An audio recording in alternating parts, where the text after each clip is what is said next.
I'm Dawn Reese with Hollywood Connections, and this is another special segment we're adding to the show. And I want to thank Forbes Riley because I would not be sitting here with this amazing woman right now, and she's got a special message to your heart. Have you lost a loved one?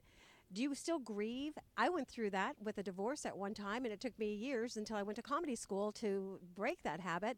In the meantime, you wrote, actually, Allie, introduce yourself, 3 books. Yeah, my name is Allie Mang, and I did. I wrote 3 books. It's interesting. The first 2 books I wrote were all about sales and how to sell yourself and how to stand out and find out what makes you special, because that's what we need in life, regardless of whether it's profession or even in our own personal. The third book that's just launching at the end of April is a book that took me 17 years to write. And it's called My Force of Life, Living Through the Loss of a Loved One.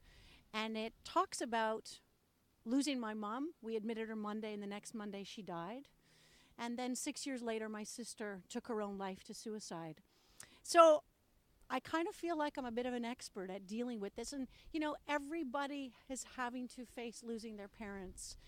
Certainly at our age, that is something that is happening. And everybody always emails me and said, how do I get through this? Or how do I prepare myself? And my answer always is, you can't. And you just need to surround yourself with good people, friends. I do find, did you find this? That the friends that you have separated themselves very quickly. You knew the people you could stand and would stand beside you. And the people that just weren't able to deal with it, that's okay too. You can love them through that. But at this time in your life, you only can have people that are really there to care for you and to help you through it. I want to add something. When my mother and father were married, they were soulmates. They loved each other so much. And my mother said to me the day before she died, she said, watch your words. They're very powerful. It didn't hit me until she passed away and what those words meant. She said, I told your father I'd be 3 years behind him. And almost to the day she was.